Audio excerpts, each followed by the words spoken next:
Fala galera! Vim mostrar para vocês que o YouTube criou uma nova ferramenta e que você que é inscrito do canal e curte o nosso conteúdo pode nos ajudar a crescer ainda mais. Estou falando do Valeu Demais. Com apenas um clique, você pode nos ajudar e ainda enviar uma mensagem personalizada em um vídeo específico que você curtiu. Agora, além de deixar o seu like, ajude também deixando um Valeu Demais. Uma boa semana para você e vamos curtir o vídeo.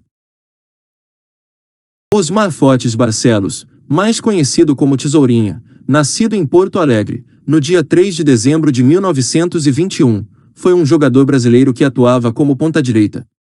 Tesourinha, que teve o apelido tirado de um bloco carnavalesco no qual participava, chamado Os Tesouras. Começou a carreira jogando em um clube amador de Porto Alegre, o Ferroviário, time da Ilhota, ex-vila da capital do Rio Grande do Sul, hoje batizada de Praça Garibaldi. Em 1939, aos 18 anos, foi convidado por um olheiro do Internacional a fazer testes no clube, sendo aprovado. O clube constatou que Tesourinha precisava engordar e autorizou uma padaria próxima ao Estádio dos Eucaliptos a fornecer pão e leite a ele. No Internacional, Tesourinha estreou no dia 23 de outubro de 39, em uma vitória de seu time sobre o Cruzeiro por 2-1, em partida válida pelo Citadino de Porto Alegre. Seu primeiro gol como profissional só viria a ocorrer em um amistoso com o Força e Luz em 14 de dezembro daquele ano, no qual o Internacional venceu por 7-0. Devido à concorrência com o consagrado Carlitos, Tesourinha foi deslocado para a ponta-direita, onde teve exitosa carreira. Consagrou-se no chamado rolo compressor, como foi denominada a equipe do Internacional da década de 40, ex-campeã gaúcha e tida como imbatível. Em agosto de 46, o Internacional renovou o contrato com o Tesourinha por 2 anos, pelo valor de 80 mil cruzeiros. Em 23 de janeiro de 49, venceu o concurso melhoral dos craques do Brasil de 48, com a expressiva soma de 3.889.840 votos. Além do título, Tesourinha recebeu um apartamento no edifício Colima, na rua Radoc Lobo, na Tijuca, Rio de Janeiro. Esse apartamento, oferta de Cibrasil, estava avaliado em 215 mil cruzeiros. Ainda em 49, Tesourinha transferiu-se do Internacional para o Vasco por uma quantia considerada uma fortuna na época. Estreou no dia 4 de janeiro de 50, em partida válida pelo torneio Rio-São Paulo, na qual o Vasco venceu a Portuguesa de Desportos por 5-2 e Tesourinha marcou um gol cobrando falta. No clube carioca, fez parte do lendário Expresso da Vitória. Atuou no Vasco até o ano de 52. Ainda em 52, Tesourinha foi contratado pelo Grêmio. Tesourinha fez a sua estreia no Grêmio no amistoso do dia 16 de março daquele ano, em uma vitória por 5-3 sobre o Juventude, em Caxias do Sul.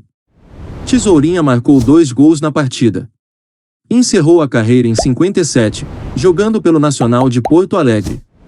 Ainda ensaiou seguir a carreira de técnico, ao dirigir o Futebol Clube Montenegro em 1960.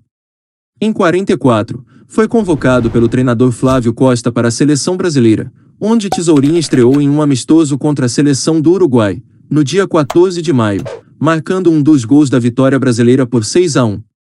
No ano seguinte, seria titular nas 6 partidas da seleção brasileira no Campeonato Sul-Americano de Seleções, sendo eleito o melhor atleta da competição. Participou de nova edição do Sul-Americano de Seleções, desta vez sendo campeão e novamente escolhido como melhor atleta. Tesourinha marcou 7 gols neste campeonato. Era nome certo para a Copa do Mundo de 50, no Brasil, mas acabou cortado pelo técnico Flávio Costa por causa de uma grave lesão nos meniscos. Tesourinha faleceu em 17 de junho de 79, aos 57 anos, vitimado por um câncer no estômago. E para finalizar esse breve resumo sobre a carreira do jogador que fez parte do rolo compressor do Internacional na década de 40 e do Expresso da Vitória vascaíno na década de 50, seguem algumas de suas conquistas mais importantes.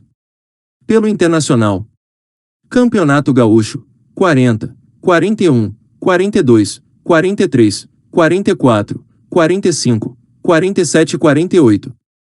Pelo Vasco da Gama: Campeonato Carioca, 1950. Pela Seleção Brasileira: Copa Roca, 1945. Copa Rio Branco, 47,50. Copa América, 1949. Taça Oswaldo Cruz, 1950. E foi isso, galera. Não se esqueça de se inscrever no canal e deixar o seu like para ajudar nosso trabalho. Ajude também compartilhando o vídeo com seus amigos e ative o sininho para receber notificação de novos vídeos.